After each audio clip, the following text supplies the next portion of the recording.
Hello guys, welcome back to my channel. Hope आप सब लोग अच्छे होंगे। आज आप सोच रहे होंगे ये वाइट वाइट क्या मैंने डाल रखा है। तो आज की वीडियो में जो है मैं बेसिकली पीआरटी का जो अभी एग्ज़ाम हुआ है 21 और 22 उसके जो है आपको रिव्यू देने वाली हूँ कि कैसे क्वेश्चन आए, क्या है क्या नहीं है। और ये रिव्यू बहुत ही ज़्यादा रियल होगा बिकॉज एक एग्ज़ाम तो मैं खुद दे के आई हूँ और बाकी के एग्ज़ाम्स जो है वो मैंने अपने फ्रेंड से और अपने जितने भी आसपास के लोग थे सबसे मैंने इन्फॉर्मेशन कलेक्ट करी है। तो इस वीडियो को ज़रूर देखना और हो सके तो शेयर भी करना, होप आपके लिए हेल्पफुल होगा। तो पहले मैं आपको बताती हूँ कि ये जो एग्ज़ाम है ना, ये बहुत ज़्यादा डिफ़िकल्ट लेवल का नहीं आ रहा है। एग्ज़ाम का जो लेवल है ना वो इजी टू मॉडरेट है। बट मैं आपको एक और चीज़ क्लियर कर दूँ कि एग्ज़ाम हो कैसे रहा है ना, कि अगर आपकी हल्की सी नज़र हटी ना तो दुर्घटना घटी, क्योंकि जो ऑप्शंस है ना वो ऐसे ऐसे दिए जा रहे हैं कि वो एक दूसरे से क्लोज ही लग रहे हैं। आपको एलिमिनेशन मेथड करने में भी टाइम लग जाएगा, दिमाग लग जाएगा। ठीक है। और एक और चीज़, मैं कुछ आपको पहले एग्जामिनेशन से रिलेटेड बातें बता देती हूँ ताकि आप थोड़ा प्रिपेयर हो जाओ मेंटली। डरने जैसा कोई भी नहीं है, ऐसा कुछ भी डरने जैसा सिचुएशन नहीं है। बिकॉज अगर आपने पढ़ाई करी है ना तो आपके लिए एग्ज़ाम ईजी ही होगा। ऐसा कुछ डरने जैसा एग्जामिनेशन में नहीं है। नेगेटिव मार्किंग है नहीं, तो आप उसको आराम से अटैम्प्ट कर सकते हैं। And second thing is, exam जो है वो मुझे लेंदी भी फील हुआ। एंड जो मेरे को 22 को भी रिव्यू मिला कि एग्ज़ाम जो है वो लेंदी है, क्योंकि हो क्या रहा है ना, जैसे ईवीएस का पोर्शन है तो ईवीएस में आपको पहले क्वेश्चन दिया हुआ है, फिर उसके नीचे आपको कुछ पॉइंट्स दिए हुए हैं, 3 पॉइंट्स। उसके बाद नीचे आपको बोला है A is true, B is false, ऐसे करके दिया हुआ है। फिर उसके नीचे आपको ऑप्शंस दिए हैं, और ऑप्शन भी ऐसे दिए हैं। फॉर एग्जांपल अगर मैं आपको 4 ऑप्शन दिखाती हूँ, ऐसे ऑप्शन दिए हैं फॉर एग्जांपल 1 2 3 4, और इसके आगे जो है यहाँ पे दिया है 2 1 4 3। सो अगर मेरा आंसर जो है वो सेकंड है तो मुझे यहाँ पे क्लिक करना पड़ेगा कि मतलब सेकंड आंसर है। ठीक है। अगर मेरा आंसर जो है वो इन केस मेरा आंसर जो है वो अगर थर्ड है तो मुझे फोर्थ ऑप्शन पे क्लिक करना पड़ेगा। तो हो क्या रहा है, मुझे काफ़ी स्क्रॉल करके नीचे आना पड़ेगा। पहले क्वेश्चन पढ़ना है, फिर उसके बाद उसके ऑप्शंस पढ़ने हैं, फिर उसके बाद बीच में हिंदी का पोर्शन भी आता है तो उसको स्किप करना है, एंड उसके बाद यहाँ पे आपको आंसर देना है। तो वो स्क्रोलिंग में, रीडिंग में टाइम लग रहा है, तो थोड़ा लेंदी है। टाइम आपको अपने अकॉर्डिंग लेके चलना है जितना आप कर सकते हैं। और मेरे हिसाब से टाइम जो है वो आप खुद से ही कीजिए। बिकॉज अगर मैं आपको बोल देती हूँ कि 180 है, आप 70 मिनट में कर लो, आप 80 मिनट में कर लो, वैसे पॉसिबल नहीं है। पर हाँ, जैसे अगर आप मतलब 110 मिनट में कर लो, ऐसे कर लो, ये मैं नहीं बताऊँगी क्योंकि आप खुद से करना। बस मैं आपको इतना बोलूँगी कि जो चीज़ आपको आती है, ठीक है। फॉर एग्ज़ाम्पल अगर आपको हिंदी जो है वो अच्छे से आता है तो हिंदी निपटा लीजिए, क्योंकि 30 नंबर की तो हिंदी ही हो जाएगी। इंग्लिश आता है तो इंग्लिश निपटा लीजिए। अगर आपको लग रहा है ईवीएस आता है, ईवीएस निपटा लीजिए। अगर आपको लगता है कि आप मैथ्स में वीक हैं, ठीक है, अगर आपको लगता है आपके पास 30 मिनट बचे हैं और आपके पास ईवीएस और मैथ्स है, आप क्या करें, तो आप ईवीएस चूज़ कीजिएगा। इसका रीज़न ये है कि ईवीएस में एलिमिनेशन मेथड से क्वेश्चन हो पा रहे हैं, बट मैथ्स में क्या है, आप टाइम भी लगा रहे हो, उसके बाद भी आपको पता नहीं कि आपका आंसर सही है कि नहीं है। तो मैथ्स को आप लास्ट के 15 मिनट या फिर जो भी आपके पास 10 मिनट 20 मिनट बचता है उसमें छोड़ दीजिएगा। ठीक है। नहीं तो आप ट्राई कीजिएगा, आपको सारे ही अटैम्प्ट करने हैं। नेगेटिव मार्किंग है नहीं तो आप तुक्का भी भेज सकते हैं। तुक्का अपने अकॉर्डिंग आप देखना, जो भी आपको लग रहा है, A B B D D जो भी है। अब हम आते हैं पेपर की तरफ कि पेपर जो है वो बेसिकली है कैसा। तो मैंने आपको जैसे बताया कि पेपर जो है वो इजी टू मॉडरेट है। एज सच डरने जैसा या फिर वैसा कुछ भी नहीं है। तो जो पेपर में आपकी जो जीएस आ रही है, जो जीके जीएस आ रही है, मैं उसके बारे में पहले बात करती हूँ। तो जो आपकी जीके जीएस आ रही है वो कुछ उसमें हिस्ट्री भी है, उसमें थोड़ा पॉलिटी भी मिल जाएगा आपको, और उसमें आपकी जो normal day to day life जो करंट अफेयर्स होती है कि आज किसकी डेथ हुई, किसको क्या अवार्ड मिला, बेसिकली डेथ से रिलेटेड, अवार्ड से रिलेटेड, ऐसे करके जो है वो आपको चीज़ें मिल जाएंगी। और 10 आपके करंट अफेयर्स होते हैं। ठीक है। करंट अफेयर्स आप कितना पढ़ लो वो कंप्लीट ही होने नहीं बैठा है, ये चीज़ तो मैं देख लिया और मैंने सुन भी लिया लोगों से। ठीक है। तो अब क्या करना है,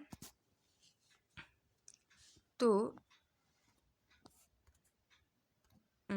वेट अ सेकेंड।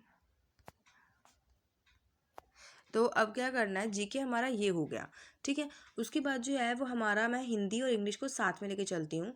तो हिंदी में जो है वो एक रिमझिम बुक है जो कि हमारी एनसीईआरटी की बुक है। उसमें से जो है वो क्वेश्चन आए हुए हैं, काफ़ी क्वेश्चन आए हुए हैं, तो वो आप देख लीजिएगा। उसके अलावा हिंदी में जो है वो तत्सम हो गए, तत्भव शब्द हो गए, उसमें से आया हुआ है। और हमारा क्रिया विशेषण मतलब जो ग्रामर है ना उसमें से भी आपका आया हुआ है। हिंदी में मैंने मुहावरे भी देखे थे, बट मुहावरे बहुत ईजी थे, मतलब मैं मुहावरे ऐसा रीड करके नहीं गई थी, बट मुहावरे जब वो ईजी थे। फॉर एग्जाम्पल ऐसा कुछ था कि जले किसी किसी के जले पे नमक छिड़कना, तो वो बहुत ईजी था, बहुत आराम से हो रहा था। तो हिंदी और इंग्लिश बहुत सही थी। इंग्लिश पे बात करते हैं हम।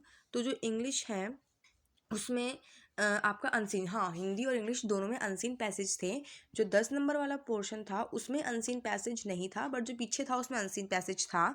और इंग्लिश में जो है वो अनसीन पैसेज था। अनसीन पैसेज भी इजी था, ऐसा कुछ डिफिकल्ट नहीं है। और हाँ, अनसीन पैसेज में एक क्वेश्चन था जिसका आंसर तो नन ही था, मतलब कुछ नहीं होगा ऐसा करके था उसका आंसर। और मैंने उसमें काफ़ी टाइम लगा भी दिया था, मैंने उसमें देखा था अच्छे से कि सही कर रही हूँ ना मैं, क्योंकि थोड़ा कन्फ्यूजन में सोच रही थी कि आंसर ऐसा हो भी सकता है। तो हाँ, अगर आपका आंसर नन आ रहा हो तो कोई गलती नहीं है, आंसर हो भी सकता है ऐसा, ठीक है। और इंग्लिश में जो है वो हमारा इनडायरेक्ट स्पीच और डायरेक्ट स्पीच में बहुत सारे क्वेश्चन आए हुए थे। कि फॉर एग्जांपल अगर एक लिखा है कि माय नेम इज़ ये, तो आप इसको इनडायरेक्ट करो, ठीक है। तो ऐसे करके क्वेश्चन आ रखे थे जो कि ज़्यादा डिफिकल्ट नहीं थे, हो पा रहे थे अगर आपको थोड़ी बहुत बेसिक नॉलेज भी है। नहीं तो एलिमिनेशन मेथड से भी आप कर पा रहे थे। एलिमिनेशन मेथड तो बेस्ट ही है, वो आप लगा लीजिए, कुछ नहीं आ रहा तो वो कर लीजिए, नेगेटिव मार्किंग तो इसमें है नहीं, ठीक है। अनसीन पैसेज भी था, वो भी ऐसा डिफिकल्ट सा नहीं था। उसके अलावा इसमें एंटोनियम्स और सिनोनियम्स थे, वो भी डिफ़िकल्ट नहीं थे, मतलब जो वर्ड्स थे ना वो आप देख के समझ पा रहे हो कि कैसा है कैसा नहीं है। अगर आपने एंटोनियम्स सिनोनियम्स नहीं पढ़ा है मेरी तरह तो कोई दिक्कत की बात नहीं है, आप वहाँ पे भी कर सकते हो ना, आप पढ़ के भी जाओ। वैसे भी एडिटिव करके कुछ आया था वर्ड, एंटोनियम्स ढूंढो। और एक वर्ड तो बहुत ईजी था जिसमें कुछ ऐसा था कि सबको एक साथ रखना, उसका मतलब था सबको एक साथ रखना और उसका सिमिलर वर्ड बताना था। तो वो इजी था, वो देख के ही पता लगा। कुछ ऐसी मुझे याद नहीं आ रहा, कुछ ऐसा वर्ड था सबको एक साथ रखना करके, जिसके ऑप्शन हमारे ग्लोबल और ऐसे करके दिया हुआ था, तो मुझे एग्जैक्ट याद नहीं आ रहा, ठीक है। और तो हमारा हिंदी, इंग्लिश और करंट अफेयर्स हो गया। रीजनिंग और कंप्यूटर की बात करते हैं तो इन दोनों में जो है वो 5-5 क्वेश्चंस आते हैं। जिसमें से रीजनिंग में जो ऐसा क्वेश्चन आया हुआ था कि जैसे 3 4 5 करके ऐसा बोला था कि कितने 5 हैं जिनके आगे जो है वो 2 और 7 है, और पीछे नहीं 2 और 3 है, और पीछे जो है वो 7 और 8 आ रहा है, ऐसे करके पूछा हुआ था। जिसमें से फॉर एग्जांपल अगर हमारा 3 2 5 7, तो एक 5 तो यही हो गया क्योंकि इसके आगे 2 भी आ रहा है और इसके पीछे 7 भी आ रहा है। तो ऐसे करके क्वेश्चन आया हुआ था एक, जिस क्वेश्चन में भी मैंने टाइम लगाया था बिकॉज मैंने वो अच्छे से देखा। टाइम इन द सेंस कि मैंने कर तो जल्दी लिया था, बट मैंने फिर दोबारा से 1-2 सेकंड थोड़े लगाए थे उसको देखने में कि सही तो है ना, तो ऐसे कुछ उसका आंसर था। उसके बाद सिटिंग अरेंजमेंट से क्वेश्चन आया हुआ था। सिटिंग अरेंजमेंट से क्वेश्चन आया हुआ था। डायरेक्शन से क्वेश्चन आया हुआ था, और एक ऐसे क्वेश्चन आया हुआ था, एक वेन डायग्राम आया हुआ था। तो रीजनिंग सही थी। कंप्यूटर में जो है वो ई पी रोम की फुल फॉर्म पूछ रखी थी, ई पी रोम की फुल फॉर्म। एंड एक पूछा था कि माइक्रोसॉफ्ट में ऐसी क्या चीज़ है जो ऑफिस में नहीं है, ऐसे करके पूछा था, ठीक है। और मतलब माइक्रोसॉफ्ट और ऑफिस और एक्सेल यहाँ पढ़ के जाना। और ई पी रोम की फुल फॉर्म पूछी हुई थी। और अ, क्या पूछा हुआ था एक्चुअली, मैं थोड़ा भूल ही गई एकदम से। ईपीरोम की फुल फॉर्म थी एमएस, और हाँ ये था। और एक पूछा था कि ऐसी कौन सी टेली कॉन्फ्रेंसिंग ऐप है जो कि बाकी फ़ोन में नहीं है, ऐसे करके। एक्चुअली पता है हुआ क्या, जब मैं एग्ज़ाम दे के आई तो मैं एक दिन तक तो मैं समझ ही नहीं पा रही थी कि क्या क्या क्वेश्चन है क्या क्या नहीं है, बिकॉज मेरा जो है वो 21 का एग्ज़ाम था और मेरा फर्स्ट शिफ्ट था। तो first time exam, first shift, और फर्स्ट टाइम ही ऑफलाइन सॉरी ऑनलाइन हो रहा है, और मेरा भी एक्सपीरियंस फर्स्ट टाइम था। तो मैंने भी ये केवी का एग्ज़ाम फर्स्ट टाइम ही दिया है। तो इसलिए मैं और ज़्यादा मतलब थोड़ा सा वो थी कि भाई हो क्या रहा है, हो क्या रहा है, तो इसलिए मैंने थोड़ा वीडियो बनाने में टाइम लिया है। अब जाके मुझे क्वेश्चन जो है वो याद आ रहे हैं। अब जब मैं बैठ रही हूँ शांति से तो मुझे धीरे धीरे याद आ रहा है कि हाँ ये क्वेश्चन थे, वरना उस दिन तो मैं खुद ही घूम रही थी कि हो क्या रहा है, कितने क्वेश्चन थे, क्या है, मैं क्या करके आई हूँ, कुछ ही होश नहीं हो रहा था, ठीक है। क्योंकि मैं तुक्के भी बहुत मार के आई हूँ। तो अब देखते हैं क्या होता है क्या नहीं होता, क्योंकि मैंने सच कुछ तैयारी भी नहीं की थी। बाकी मैं बताऊँगी बाद में जब टाइम मिलेगा, ठीक है। तो इसके बाद आता है हमारा पैडागॉजी पोर्शन। पैडागॉजी से पहले चलो मैं मैथ्स बता देती हूँ। देखो मैथ्स में जो है वो इतना डिफिकल्ट नहीं था, 20 क्वेश्चन आए थे। एक क्वेश्चन था ऐसे कुछ फूल फूल करके क्वेश्चन आया था, जिसमें बना था कितनी लाइन्स है। एक क्वेश्चन हमारा आया था कि अगर आज मंडे है और तो जनवरी में ये है तो अप्रैल में क्या है, तो ऐसे डेट करके आया था। और हमारे क्यूब व्यूब के क्वेश्चन आए थे। और हमारे वही आया था LCM into H C F first into second, ऐसे करके जो LCM into H C F is equals में फर्स्ट इंटू सेकेंड है, वो वाला क्वेश्चन आया था। एक पॉइंट वाला क्वेश्चन आया था, ऐसे करके क्वेश्चन आए हुए थे। मैथ्स में जो है ना बस बस एक चीज़ ध्यान रखना कि फॉर एग्जांपल जिस इंसान ने डीप मैथ्स पढ़ी है उसके आंसर सही होने के चांसेस थे, मतलब वो उसके आंसर सही ही होंगे, क्योंकि उसमें ना ऐसे पूछा था, एक क्यूब का क्वेश्चन था। अब उस क्यूब को आप यूनिट्स में कन्वर्ट करना अगर आपको आता है, आप जानते हो उसको यूनिट में कैसे कन्वर्ट करते हैं, तभी आप उसका आंसर निकाल पाओगे। अदरवाइज जो आप आंसर निकालोगे वो ऑप्शन में था, वो भी आंसर ऑप्शन में था, बट वो आंसर सही नहीं था, क्योंकि आपको उसको क्यूब में निकालना होता है। और ये चीज़ मैंने 21 को भी नोटिस करी है, 22 को भी मैंने सुनने में आया कि ऐसा क्वेश्चन था। तो मैथ्स के क्वेश्चन में ध्यान रखना, आपको बस लगेगा कि भाई ये आंसर मेरा सही है, बट प्लीज़ क्वेश्चन को दोबारा रीड करना। और हाँ, नॉट वाले क्वेश्चन भी आ रहे हैं। फॉर एग्जांपल अगर 4 ऑप्शन दिया, बोला इनमें से कौन सा पर्यायवाची शब्द नहीं है, नॉट है, ठीक है, तो वो भी देखना। और हुआ क्या था, मेरे जो पहले हिंदी थी और जो बाद में हिंदी थी, उसमें एक क्वेश्चन जो है वो मैच था। फॉर एग्जांपल इसमें पूछा था कि पक्षी का पर्यायवाची शब्द कौन सा नहीं है, और 4 ऑप्शन दे रखे थे, और मुझे टू बी ऑनेस्ट नहीं आता था।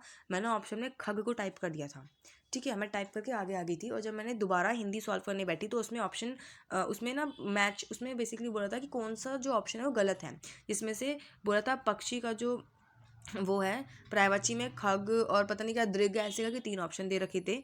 और मैंने कहा फिर बाद में मेरे दिमाग में एकदम से क्लिक हुआ कि पक्षी का जो पर्यायवाची यहाँ पे 3 दे रखा है, और जब मैंने पीछे क्वेश्चन किया था वहाँ पे भी यही 3 सेम थे, तो इसका मतलब पक्षी का पर्यायवाची तो ये 3 है, इसके अलावा जो नहीं है वो नहीं है। तो इस तरीके से मैंने अपना क्वेश्चन जो है वो 2 क्वेश्चन निपटा लिए थे। और आप बोलोगे अब मुझे यहाँ पे कैसे पता, यहाँ पे मुझे समझ आ रहा था, बिकॉज यहाँ पे पवन का पूछा हुआ था जो कि बहुत ईजी था, तो इसलिए मैं कन्फर्म थी उसको लेकर। तो जब मैं यहाँ कन्फर्म थी तो मैंने यहाँ से यहाँ भी क्वेश्चन बड़ी जल्दी कर दिया, ठीक है। यहाँ थोड़ा गुछड़ गुछड़ हो गया, बट आप समझ गए होंगे, ठीक है। तो ये थोड़ा था। और अब आते हैं हम पेडागोजी, जो कि हमारी 60 मार्क्स की होती है, ठीक है, जिसमें हमारे 5 सेक्शन थे। और मैं थोड़ा करते करते परेशान हो गई थी, बिकॉज वो 5 सेक्शन ख़त्म होने को ही नहीं आ रहे थे। 5 सेक्शन में हर सेक्शन में अपने अकॉर्डिंग ही था, जैसे जो हमारे सेक्शन 1, 2, 3, 4 एंड 5, हर सेक्शन में जो है वो अपने अकॉर्डिंग ही चीज़ें थी। ऐसा कोई नहीं था कि बहुत डिफ़िकल्ट हो रहा है करने में। और जैसे SLM है तो उसमें लीडरशिप के बारे में ही था, जिसमें पूछा हुआ था कि कौन सा लीडर जो है वो लेस वो होता है, केयर, मतलब केयर लेस करता है, तो ऑथोरिटेरियन ऐसे करके हमें ऑप्शन दे रखे थे। और हमें पूछा हुआ था कि टीचर के वर्किंग आवर्स कितने होते हैं, तो 45 टीचर के वर्किंग आवर्स होते हैं। हमें NEP का फुल फॉर्म पूछा हुआ था। और हमें जो है वो मनोदर्पण पूछा हुआ था कि मनोदर्पण जो है वो कौन लाया, तो ये तो है ही कि मनोदर्पण हमारा NCERT से आया है, जो कि रमेश पोखरियाल लेके आए हैं। तो ऐसे करके उस बता कि मनोदर्पण कौन लाया है, UGC नीट लेके आया है, NCERT डाइट कौन लेके आया है। तो अगर आपको नहीं आता फिर भी आप दिमाग लगा सकते हो कि मनोदर्पण, हम स्कूल लेवल की पढ़ाई कर रहे हैं और मनोदर्पण स्कूल लेवल का होगा, और स्कूल लेवल पे सिर्फ NCERT है। UGC जो है वो कॉलेज का होता है, डाइट भी 12th के बाद का होता है। तो ऑप्शन से भी आप निकाल सकते हो, और पता है तो बहुत बढ़िया बात है, ठीक है। ये था। और फुल फॉर्म्स भी पूछी हुई थी अच्छी खासी। और EVS में भी जो क्वेश्चन थे ना, वो भी मतलब आप नहीं भी आता, मुझे EVS में से ज़्यादा क्वेश्चन आते नहीं थे, बट स्टिल वो हो रहा था। और EVS में 3rd to 5th क्लास में भी क्वेश्चन आया था।